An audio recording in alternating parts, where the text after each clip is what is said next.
지난 시간에 보면 성령의 인도하심으로 선교사로 세워졌지만 두 사람은 힘들고 어려운 가운데서도 선교의 자리를 지키게 되고, 마가 요한은 성경에는 말하고 있지 않습니다만 버가에서 그 둘을 버려두고 집으로 도망가 버립니다. 자, 보십시오. 이런 내용들이 오늘날 한국 우리 교회에도 일어나고 있어요. 어떤 사람들은 사명감을 가지고 환경이 어렵지만 몸된 교회를 지키고 있고, 어떤 사람들은 어떻습니까? 갖가지 핑계를 대고 그냥 교회를 떠나가 버립니다. 그러나 분명히 말씀드립니다. 성령의 인도하심이 뭐냐? 성령의 보내심이 뭡니까? 나를 필요로 하는 곳에, 비록 환경이 어렵고 누가 나를 대접해 주지도 않지만 그곳이 하나님의 나를 보내셨기 때문에 그 자리를 묵묵히 지키는 것이 여러분 성령의 보내심이에요. 그래서 저와 여러분들은 직장이 있지만 농부이기도 하고 간호사이기도 하고 그렇지만 동시에 하나님의 보내심을 받은 선교사님들입니다. 여러분들이 이 학당교회로 보내진 선교사라, 그런 말씀입니다. 선교의 사명을 버리고 도망간 사람들이 너무 많아요. 이제 사도행전 13장, 사도행전 17장, 사도행전 20장에 보면 사도 바울의 3대 설교가 나옵니다. 오늘 우리가 읽었던 13장은 사도 바울의 첫 번째 설교, 지난 시간에 이어서 비시디아 안디옥 교회, 그러니까 터키에 올라가면 갈라디아 지방의 첫 번째 관문, 아주 높은 곳에 위치해 있는 이 비시디아 안디옥 교회, 안디옥 지역에 가서 유대인 회당 안에서 안식일 날 이제 복음을 전하면서 이 첫 번째 설교를 하게 됩니다. 그런데 가만히 사도 바울의 설교 내용을 들어보면 오늘 저와 여러분들이 읽었던 부분은 그 설교의 일부분입니다. 우리 전체를 다 읽어야 되지만 시간상 중요한 부분만 읽었습니다. 누가복음 5장에 보면 예수님께서 복음을 전하실 때 하셨던 말씀이 있거든요. 그 말씀하고도 비슷해요. 사도행전 2장에 가면 베드로가 설교한 내용이 나오거든요. 사도행전 7장에 가면 스데반 집사님이 죽기 직전에 설교한 내용이 나옵니다. 이 세 사람과의 설교의 내용이 거의 비슷합니다. 공통된 부분이 많다는 거죠. 특히 두 가지 공통된 부분이 있습니다. 이때까지 이스라엘을 이끌어 오신 모든 이 역사는 하나님께서 이끌어 오셨다, 이 말을 하고 있습니다. 역사의 주관자는 하나님이십니다. 쉽게 얘기하면 이스라엘을 택하시고 택한 백성으로 이끌어 가신 분은 하나님이시다라는 사실을 분명하게 하고 있습니다. 그러면서 뭐라고 하냐면 모세오경을 읽어보면, 구약의 예언서들을 읽어보면 하나님께서 메시아를 예비하셨다, 그분을 보내셔서 우리를 구원해 주실 것이다, 이 두 가지를 명확하게 설교를 하고 있습니다. 그런데 사도 바울 같은 경우는 조금 더 깊이 들어가요. 논리적으로 깊이 들어가서 유대인들의 무엇을 건드리냐 하면, 당신들이 모세를 통해서 하나님으로부터 직접적으로 받았던 율법, 그 율법으로는 구원을 받을 수 없다, 그 율법으로는 사람이 어려워질 수가 없다, 이 말을 사도 바울이 하게 됩니다. 사도 바울이 항상 복음을 전할 때마다 강조했던 로마서에 가면 바로 이신칭이 오직 의인은 믿음으로 말미암아 살리라. 이 말을 첫 번째로 처음으로 선포했던 부분이 오늘 비시디아 안디옥 지역. 근데 여러분, 이때에 해당해서 사도 바울의 설교를 들었던 유대인 그리고 이방인들은 굉장히 충격을 받게 됩니다. 왜 그렇습니까? 하나님이 우리에게만 율법을 주시는데, 우리에게 율법을 주셨기 때문에 우리는 당연히 자연히 하나님의 구원의 경륜에 들어가 있다, 이렇게 생각하고 있었거든요. 그런데 사도 바울의 설교를 들어보니 그게 아닌 거예요. 율법으로는 구원을 받을 수 없다 그러니까 유대인들에게 충격입니다. 자, 그래서 우리는 오늘 이 사도 바울의 이 첫 번째 설교의 내용을 보면 아주 명확하게 유대인들에게 당신들이 믿고 있는 율법, 오직 당신들만 생각했던 하나님의 그 선민사상, 그걸로는 구원을 받을 수 없다, 이 설교를 하게 되는데요. 세 가지의 부분에 대해서 아주 강조를 합니다.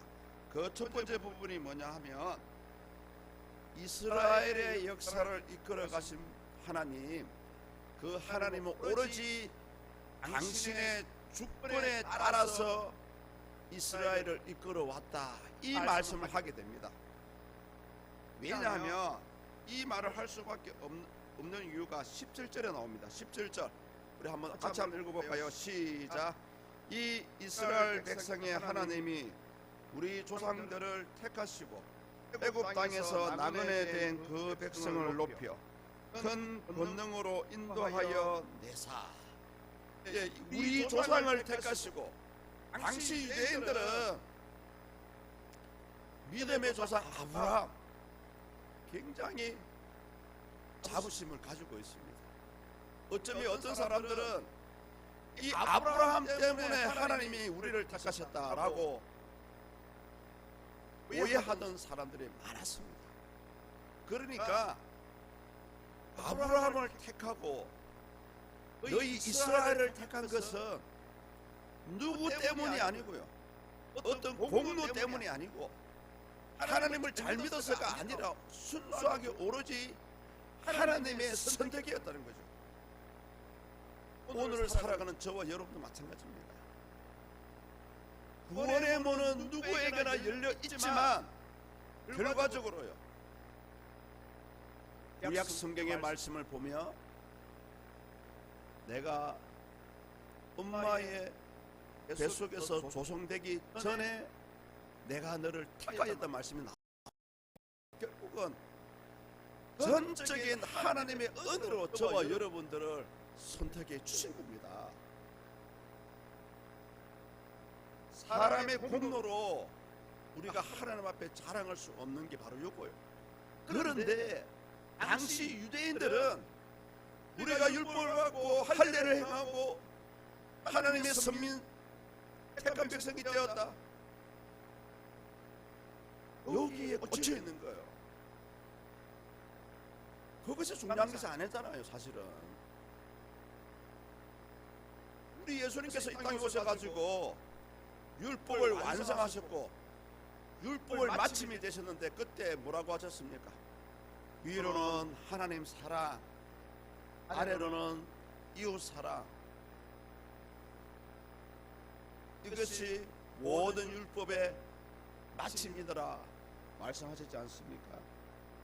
그러나 당시 유대인들은 그것이 아니었다는 거죠. 이스라엘 민족이 아니면 배척해버립니다. 무시해버립니다. 사랑하는 성도님들, 사람이 사람을 무시하는 것만큼 기분 나쁜 거 없어요. 사실은 그렇지 않습니까? 사실은요, 별거 아닌 것 같은데 사람으로부터 무시를 당하면 아무리 호인이라 해도 마음이 답답해집니다. 마치 그때부터 잠도 안 하고 입맛도 떨어지고 이래요. 유대인들이 그렇게 자기들 외에는 사람 취급을 안 한 거죠. 사실은 사람 취급을 안 한 거죠. 함께 밥도 먹지 않고 함께 커피도 먹지 않고 왜 저한테도 커피 먹자고 연락을 안 주십니까? 저는 항상 준비되어 있습니다. 예? 유대인들이 이랬다는 거죠. 심지어요, 함께 물물 교환도 안 했다는 거예요. 잘못해서 이방인과 서치게 되면 아이고 오늘 부정 탔다 그러면서 손을 몇 번씩 씻는지 모릅니다. 실제로 유대인들이 그랬다는 거예요. 그러나 여러분, 그것은 아무 의미 없습니다. 오늘 사도 바울이 유대인 회당에서 가장 먼저 이 하나님의 주권을 내세우면서 이 말을 하는 이유가 있습니다. 그것은 아직까지도 선민사정에 사로잡혀 있는 유대인들의 그 고정관념, 그런 고집, 그런 잘못된 신앙관을 깨뜨려주기 위해서는 하나님의 주권을 내세울 수밖에 없다는 거죠. 사랑하는 성도님들, 우리도 마찬가지입니다. 우리도 교회 나오면 우리 아무것도 아니에요. 여기 서 있는 신목사도 아무것도 아닙니다. 다만 우리가 하나님을 믿는 백성이기 때문에, 또 하나님의 말씀을 선포하는 주의 종이기 때문에 서로가 귀하고 아름답고 사랑스럽고, 진짜요, 사랑스럽고 기도해드리고 싶고 축복해드리고 싶고 그런 거잖아요. 그러니까 사도 바울은 이것을 깨뜨리지 않으면 복음이 들어갈 수 없으니까 이 유대인의 율법 사상과 선민 사상을 먼저 깨뜨리는 작업을 하기 위해서 하나님의 주권을 내세우고 있습니다. 실제로요, 지금도 유대인들이 구원을 받지 못하잖아요. 아직까지도 율법, 아직까지도 선민 사상, 그것이 잘못되었다는 건 아닙니다. 그러나 이미 예수님께서 오셨기 때문에 예수님 이후로는, 특히요, 예수님이 십자가에 딱 달리시고 나서 숨을 거두신 후에 나타난 현상이 무엇이 있습니까? 성전에서 하나님과 사람을 가로막고 있는 뭡니까? 그 두꺼운 휘장, 충청도에 올라가면 실제로 구약 성전을 실물대로 만들어 난 데가 있습니다. 그 휘장이 두께가 한 요 정도 돼요. 요 정도. 사람 손으로 못 찢어요. 여러분 잘 치시는 전기톱 가지고 이렇게 해야 잘라집니다. 그때는요 이렇게 겹겹이 쌓여져 있어요. 안 찢어집니다. 예수님께서 죽으신 순간에 성전을 가로막고 있는 이 휘장이 딱 반으로 갈라지지 않았습니까? 그것은 무엇을 의미합니까? 이제 예수님 이후로는 구약에 행하던 제사, 구약에 있던 모든 율법, 할례까지, 선미사정까지 모두가 끝났다는 거죠. 이제는 하나로 통일된 거예요. 누구로부터요? 예수 그리스도로부터. 그래서 성경에 나오지 않습니까? 요한복음 3장 16절.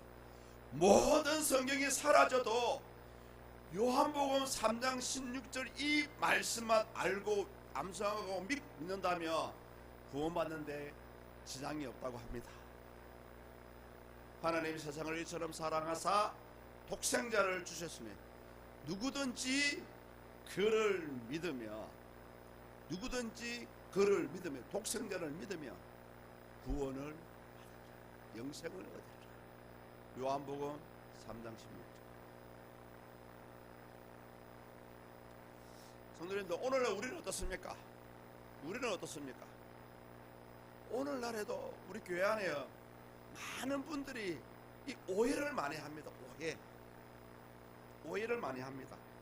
그러나 우리는 하나님의 은혜에 깊이 들어가기 위해서는요, 살아계신 하나님의 은혜를 깊이 받기 위해서는 은혜는 반드시 받아야 됩니다. 왜요? 축복하고 연결되어 있거든요. 우리가 가지고 있는 선입관, 내가 가지고 있는 고집, 그리고 여러 가지 처해 있는 다양한 현실, 다 그냥 무시해야 됩니다. 그 어떤 사람이 하나님을 잘 만나냐, 어떤 사람이 복을 받냐, 그냥 단순하게요, 믿어지지 않아도 아멘하고 고개 끄덕끄덕하고 그런 사람이 은혜를 잘 받는 거예요. 그래서 성경에 보니까 어린아이와 같이 되라 이 말씀 하잖아요. 어린아이와 같이 되라, 어린아이와 같이 되라, 그 말씀 그거예요. 어린아이들은 뭘 따지지 않잖아요. 그냥 말하는 그대로 쑥쑥 받아먹잖아요. 주는 대로 받아먹고. 그러면서 사도 바울은 이 유대인들의 잘못된 이 사상을 깨기 위해서 누구를 등장시키냐 하면 다윗 왕을 등장시킵니다. 그 내용이 본문 22절과 23절에 나오거든요. 사실은 하나님께서요, 최초의 이스라엘 왕 사울을 세우실 때에 그렇게 기뻐하셨습니다. 사울이 처음에는 굉장히 겸손했잖아요. 그런데 왕으로서 점점 익숙해지니까 교만해져 가지고 자기가 제사를 지내고 하나님의 말씀도 듣지 않았죠. 모든 가축으로부터 진멸시키려 했는데 좋은 것만 골라가지고 살려놨잖아요. 그때 사무엘 선지자가 와서 뭐라 합니까? 순종이 제사보다 낫다, 이 말씀을 하신 거거든요. 그때 하나님께서 뭐라고 독백하시냐면 내가 사울을 왕으로 세운 것을 후회하노라, 이 말씀을 하신 후에 그때 사무엘 선지자가 뭐랍니까? 너는 저기 베들레헴에 가서 이새의 집에 가라. 그때부터 다윗 왕을 하나님께서 세우시게 됩니다. 이 다윗 왕은 어떤 인물입니까? 이스라엘 역사 가운데 가장 위대한 왕이라 하면 다윗 왕하고 솔로몬 왕입니다.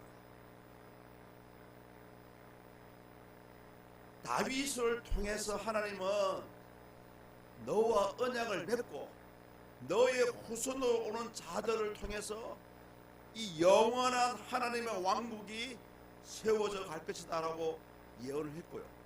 이 다윗과 약속을 하셨는데 이 약속을 다윗 언약이라고 합니다. 그 내용이 어디 나오냐 하면 사무엘하 7장 8절에서 15절에 나와요. 대략적으로 네 가지로 이렇게 약속을 하셨는데요. 쉽게 하면 언약을 했다는 건 다윗과 이 언약을 했다는 것은 너를 통해서 하나님께서 이루겠다 하는 약속입니다. 첫 번째 약속이 뭐냐면 다윗을 이스라엘을 주관자를 세우고 다윗의 허리로부터 나오는 모든 후손들을 통해서 하나님의 영원한 나라가 세워질 것이다, 이 말씀하셨어요. 이루어졌죠. 예수님께서 다윗 후손으로 오셔가지고 지금도 하나님의 나라와 이스라엘 모든 나라의 영원한 왕으로 있지 않습니까? 그러면서 뭐라고 하셨냐면 너의 후손으로 하나님의 성전이 세워질 것이다. 솔로몬 왕이 세웠죠. 너의 후손이 여호와의 아들이 되고 여호와는 너의 아버지가 된다. 마지막 네 번째가요, 설사 범죄한다 할지라도 너의 허리에서 왕이 끊어지지 않을 것이다 예언을 했죠. 남유다를 살려놓으시고 다윗의 후손들이 계속해서 왕이 될 수 있도록 허락해 주셨잖아요. 이 다윗과의 언약이 예언된 대로 이루어지고요, 이 예언을 우리 예수님이 오셔서 완성을 하시게 되죠. 그러면서 사도 바울이 봐라 너희들이 존경하는 다윗 왕의 후손을 성경에서 보내줄 것이다 했는데 그 후손이 바로 메시아다 라고 말하면서 그 메시아로 오신 예수님이 이제 너희들의 무지 때문에 십자가에 달리셨고 3일 만에 부활하셨다, 이 말을 하는 겁니다. 27절에 보십시오. 예루살렘에 사는 자들과 그들 관리들이 예수와 및 안식일마다 외우는 바 선지자들의 말을 알지 못함으로 예수를 정죄하여 선지자들의 말을 응하게 하였도다. 아멘. 성도님들, 선지자들의 말을 알지 못하여서 예수님을 죽였다는 거죠. 사실은요, 대제사장들이 예수님을 죽인 이유가 몇 가지가 있는데요, 가장 첫 번째 이유가 뭐냐면, 예수님이 와서 메시아라서 왕이 되면 뭐가 됩니까? 자기들의 기득권이 사라지잖아요. 그러니까 예수님을 적대시한 겁니다. 물론 성경을 자기들이 원하는 대로 번역해 버린 거예요. 그걸 뭐라 그럽니까? 내가 복음이래요. 내가 복음. 그러나 여러분, 예수님께서 메시아로 오실 것이다 하는 이 예언의 말씀이 구약의 여러 군데에서 이미 예언이 되었습니다. 창세기 3장 15절부터 예언되었지 않습니까? 원시 보고 내가 너를 여자의 후손으로 원수가 되게 하느니 여자의 후손이 너를 뱀에게 너의 머리를 상하게 하고 너는 그의 발꿈치를 물 것이다. 이 발꿈치를 문다는 말이 뭡니까 여러분? 예수님을 십자가에 달린다는 그 말씀이에요. 사단의 머리를 깨뜨리는 것은 뭡니까? 사단을 대표하는 것은 죽음이거든요. 예수님께서 사단의 머리를 깨뜨리시고 3일 만에 살아나셨잖아요. 이게 죽음을 깨뜨리신 거예요. 오늘 사도 바울이 유대인들에게 이 말을 하는 겁니다. 너희들이 무지에서 죽였던 예수님이 십자가에 달리셨지만 다시 살아나셨다. 여러분, 골고다 언덕에 보십시오. 예수님이 십자가에 달리시고 죽으실 때에 하늘이 어두워지고 지진이 일어났지 않습니까? 그 자리에 있던 백부장이 뭐라고 합니까? 뭐라고 고백합니까? 진정 이 사람이 메시아이구나. 여러분, 예수님을 십자가에 못 박는데 쓰임받았던 백부장이 그 장면을 보고 예수님을 메시아로 인정하기까지 하지 않았습니까?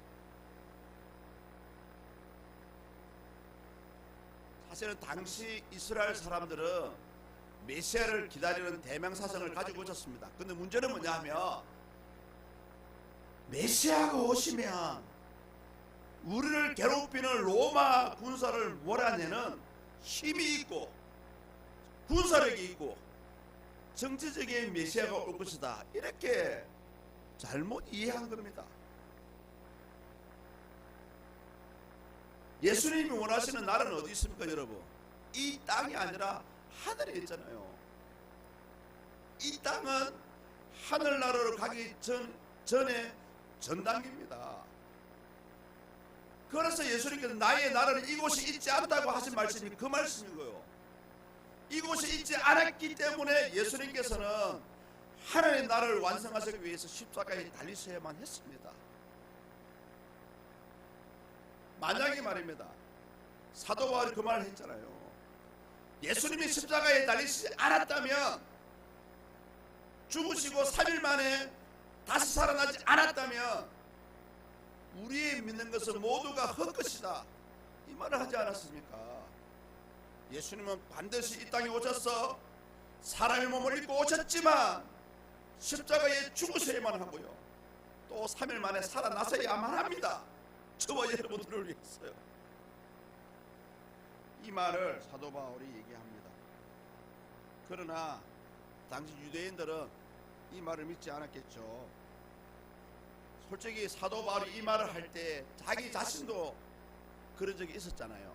디모데전서 1장 13절에 보면 내가 전에는 비방자요 박해자요 폭행자였으나 도리어 긍휼을 입은 것은 내가 믿지 아니할 때에 알지 못하고 행하였습니다. 알지 못하고 행하였습니다. 그러나 성도님들, 이제는요, 무지한 것은 핑계거리는 될 수 있습니다만 용서는 안 됩니다. 너희들이 여호와를 아는 지식이 없으므로 망하는도다, 성경에서 말씀하고 있지 않습니까? 그래서 우리는요, 바쁘지만 그래도 바쁜 와중에 하나님의 말씀을 듣고 읽고 묵상하고 암송하고 예배를 통해서 하나님의 말씀을 들어야 되는 겁니다. 실제로 그렇더라고요. 예배를 점점 빠지면 그 빠지는 것에 비례해서 믿음도 가라앉아요. 왜 그러냐? 믿음은 눈에 보이는 게 아니잖아요. 마음으로 믿어 의에 이르고 입으로 시인하여 구원에 이른다는 말씀이 그 말씀입니다. 하나님의 말씀을 계속 듣고 또 듣고 또 듣고 해야 그 말씀이 내 영혼을 살찌우는 양약이 되지 않습니까? 그래서 우리는 어찌되었든 하나님을 알려는 노력이 필요합니다. 사도 바울은 이 예수님의 죽음과 부활이, 예수님의 성육신이 32절에 보시면요, 조상들에게 주셨던 약속이다 이렇게 표현합니다. 우리도 조상들에게 주신 약속을 너희에게 전파하노니. 이스라엘 사람들이 그렇게 인정하는 위대한 다윗, 시편 그 33절에 나오죠. 시편 2편 7절을 인용한 말씀이 본문 33절에 나오는데요. 너는 내 아들이라 오늘 너를 낳았다. 예수님의 성육신을 얘기하는 거예요. 오늘날 많은 자유주의 신학자들이요, 예수님이 이 땅에 오신 것은 아니다, 가짜다, 가현설, 가짜로 나타났다 이 말 아닙니다. 예수님께서는 반드시 마리아의 몸을 통해서 성령으로 잉태되어서 이 땅에 태어나셨습니다. 예수님이 우리와 같은 몸을 입지 않았다면, 우리와 같이 몸을 입지 않고 십자가에 죽었다면 저와 여러분들의 죄는 여전히 있습니다. 그래서 예수님께서는 우리 인간의 원죄를 사시기 위해서 남자의 씨가 아니라, 남자의 씨는 죄가 있잖아요, 성령으로 잉태되어서 엄마 마리아의 몸을 빌려서 이 땅에 태어났습니다. 죄 없으신 분이 자기의 생명을 바쳐야 우리의 죄가 용서되는 거잖아요. 이것을 우리가 속량이라고 합니다. 속량이 이루어지지 않으면, 값주고 사지 않으면 우리의 죄는 용서받을 수가 없습니다. 그래서 예수님이 이 땅에 오실 때 인간의 몸을 입고 오셨습니다. 오셔야만 이 구원의 원리가 이루어지는 것이거든요.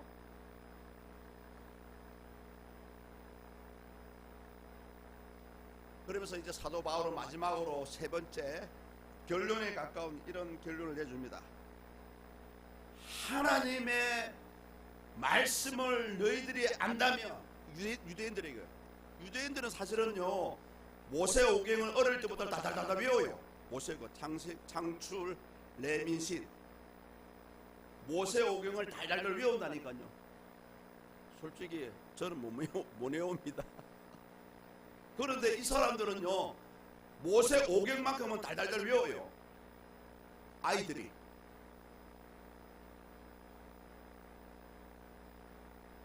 그렇게 하나님의 말씀을 읽고 외웠는데도 불구하고 이 사람들은 메시아를 믿지 못하는 거예요.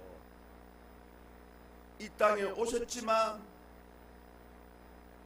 예수님을 알아보지 못하는 거죠.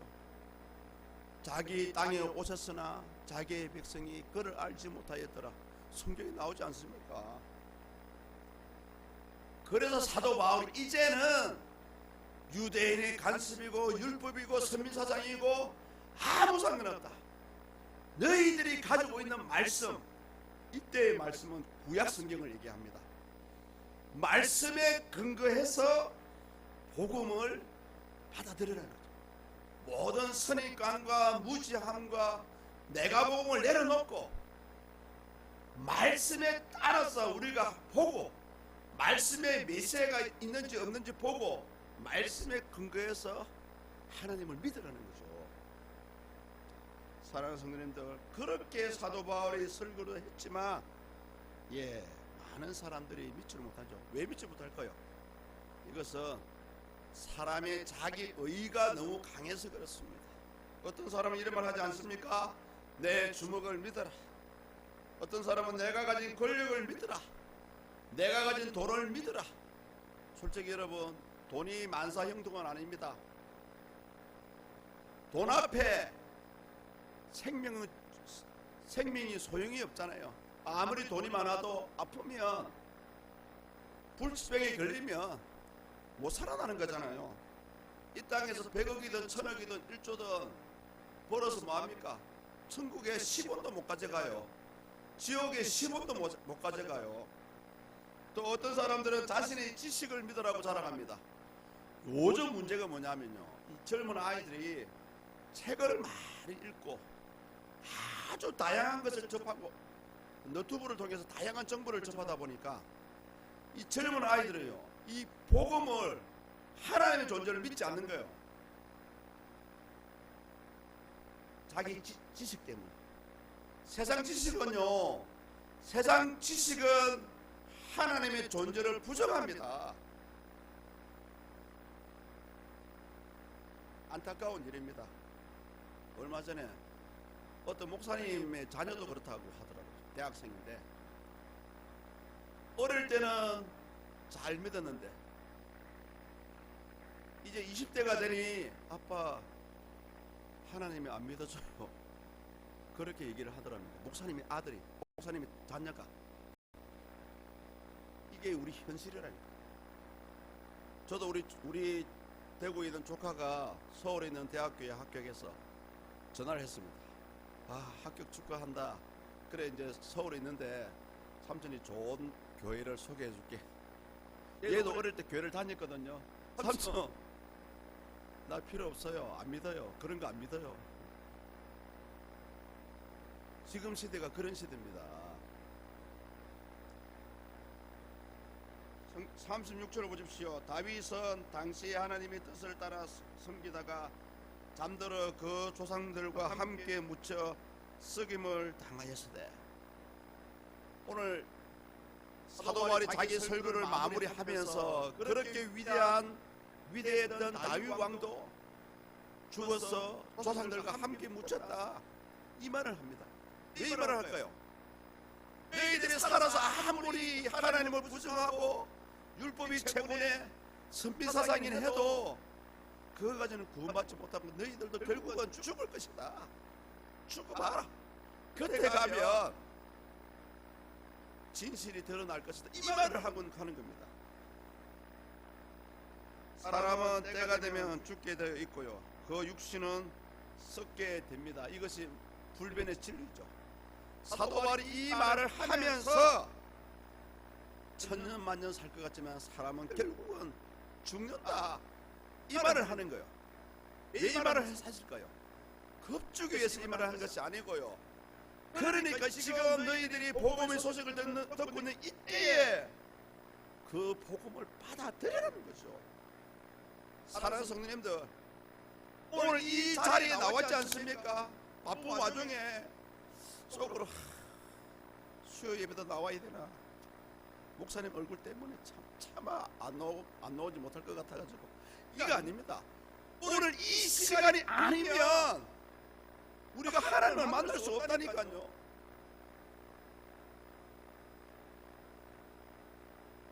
사도 바울은 마지막 41절과 같이 이렇게 이제 복음을 받아들이지 않는 당시 유대인들에게 이렇게 혹평을 합니다. 일러스되 보라, 멸시하는 사람들아, 너희는 놀라고 멸망하라. 내가 너희 때를 당하여 한 일을 행할 것이니 사람이 너희에게 일러줄지라도 도무지 믿지 못할 일이라 하였느니라 하니라. 복음을 받지 못하는 사람들은 놀라고 멸망하라. 마치 저주와 같은 그런 결론을 내리고 있습니다. 실질적으로 이 말을 그 자리에 앉아있는 유대인들에게 했다는 거죠. 복음을 받아들이지 않는다면 결국은 누구든지 멸망을 받을 것이다, 이 말을 하고 있습니다. 그래서 사랑하는 성도님들, 여러분 남편 사랑하시죠? 자녀들 사랑하시죠? 어찌되었든 좋은 방법이 있습니다. 교회를 좀 늦게 나오셔도 되는데 문제는 뭐냐, 그 공백 기간 동안에 뭘 해야 되냐면 최소한이에요. 저를 불러주셔가지고 하다못해 영적 기도라도 시켜야 돼요. 영적 기도라도 시킨다면 사람의 죽음이 언제 올지 아무도 모르잖아요. 영적 기도를 시키며 최소한의 구원받는 데는 지장이 없습니다. 어찌되었든 사도 바울이 이 죽음을 얘기하면서 유대인들에게 설교를 마무리하는 이유가 뭐냐? 이제 우리가 이 죽어도 한 세상 100년 죽음의 시간을 알 수 없기 때문에 이제 이 복음이 선포되는 이 시간에 우리는 하나님을 인정하고 복음을 받아들여야 된다, 이 말을 하고 있습니다. 그래서 우리는 오늘 이 사도 바울의 이 첫 번째 설교를 통해서 딱 두 가지만 기억하시면 됩니다. 한 가지는 뭐냐 하면 나의 신앙생활하는 가운데 방해되는 모든 선입관, 무지까지 버려야 됩니다. 심지어 저는 이런 말까지 드리고 싶습니다. 자존심도 버리십시오. 천국 가는데요, 자존심 무슨 필요 있습니까? 설사 다른 사람이 나를 대접해주지 않는다 할지라도, 솔직히 우리가 교회에 나오는 게 대접받으러 나온 게 아니잖아요. 섬기러 나오죠. 우리는 섬기러 나온 사람입니다. 예수님의 정의된 정의된 삶을 살려는 사람들입니다. 많은 사람들이 교회에서 교회를 떠나가는 이유가 뭡니까? 대접도 안 해주고 하면서. 우리가 교회 다니는 목적이 뭡니까? 천국은 이미 정해져 있습니다. 우리 하나님의 목적은 오로지 하나님의 나라입니다. 저와 여러분들을 통해서 한 영혼이라도 하나님의 백성이 되는 것이 하나님 가장 기뻐하시는 일이에요. 그것 때문에 저와 여러분들을 미리 선택을 했다니까요, 일꾼으로. 그런데 많은 사람들이 그런 하나님이 우리를 불러 사명감을 놓치고 어찌되었든 큰 교회 가서 편안하게 신앙생활 하려고 그러고, 그 제가 참 안타까운 게 그런 거예요. 분명히 내가 받은 감동은 그게 아니었는데 우리 교회에 와서 부족한 부분을 도와줘라고 분명히 하나님께서 감동을 주셨을 텐데, 나도 그렇게 감동받았는데 왜 교회를 안 나누는지 모르겠어요. 여러분, 우리가 이 교회에 있는 이유가 뭔지 아십니까? 우리끼리 잘 먹고 잘 살자, 천국 가자, 이거는 아주 저차원적인 수준이고요. 우리를 통해서 한 영혼이라도, 또 설사 내가 복음을 전했지만 그 사람이 교회를 안 나온다 할지라도 그거는 하나님 소관이잖아요. 저와 여러분들이 할 일은 복음 전은, 교회 놀러 한번 오세요. 얼마나 편합니까? 복음 전하는 게 좋죠. 저희 우리 말만 만나면 그래요. 교회 한번 놀러 오세요. 한번 놀러 오세요. 그래요. 예배 드리러서 절대 안 합니다. 여러분, 우리의 사명은 그것밖에 없는 거예요. 그러나 솔직히 뭐 결과가 없으니까 안타깝죠. 그러나 하나님은 아시지 않습니까? 저와 여러분들이 그래도 어떤 영혼을 살리려고 찾아가고 맛있는 것도 사주고, 아이고 어찌됐든 교회 온나. 한 가지, 여러분, 죽음이 갑자기 이르기 전에 우리는 우리의 이 복음을 붙잡아야 됩니다. 복음을 붙잡아야. 현재 여러분이 어떤 수준까지 올라가야 되냐 하면요, 오늘 밤 하나님이 나를 부르셔도 나는 천국 갑니다, 이런 마음이 확실까지 들어야 돼요. 오늘 하나님 나를 부르셔도 나는 천국 갑니다, 이런 믿음까지는 올라가야 된다니까요. 왜냐하면 죽음이 언제 우리를 찾아올지 모르기 때문에. 그래서 우리는 이 말씀을 통해서 이제 오늘 이 말씀을 마무리합니다. 사도 바울의 선교 방법은 지난주 말씀했잖아요. 가장 먼저 유대인의 회당에 찾아가서 동족 유대인들에게 복음을 전하는 것이 1순위, 그리고 그 자리에 있는 이방 사람들에게 복음을 전하는 것이 2순위. 그게 나쁜 게 아니고요, 어찌되었든 같은 동족을 구원하고 싶어하는 그 간절한 마음, 어찌되었든 사랑하는 남편, 바지가랑이 찢고 이제 자꾸 늘어져야 됩니다. 나도 살고 너도 살자. 예. 그래서 이 때가 아니면 당신 구원 못 받는다. 신 목사님 있을 때 말 듣고 교회 나가자. 이때 놓치면 신 목사님처럼 복음을 전하는 사람이 없을 거다. 그래서 무조건 나가야 된다. 여러분 앞으로 보십시오. 하나님이 어떻게 우리 교회를 사용하실 건지 기대가 되지 않습니까? 어찌되었든 우리의 선입과 우리의 무지를 버리고 주신 말씀을 붙들고 우리는 이제 믿음 있는 자의 삶을 살아가야 됩니다. 믿음 있는 자의 삶을 살아가야 됩니다. 물론 믿음이 연약하고 아직 잘 모르시는 분들은 어쩔 수 없지만 그래도 믿음의 장성한 분량이 있다라고 자부심을 가진 분들은 이제는요 여러분이 가진 그 달란트를 가지고 사용을 해야 돼요. 10달란트 받은 사람은 10달란트를 남겨야 되고요. 5달란트 받은 사람은 5달란트 이익을 남겨야 되고 2달란트 받은 사람은 은행에 적금을 하십시오. 이자라도 하나님께 드려야 됩니다. 오늘 사도 바울은 안타까운 마음으로 BCD 안디옥 교인들에게 유대인들에게 복음을 전하고 있습니다. 사랑하는 성도님들, 부디 주의 말씀을 통해서 들으시고 믿음의 장성한 분량이 되어서 우리 예수님과 함께 동력하시는 믿음의 사람들이 다 될 수 있기를 주의 이름으로 축복합니다.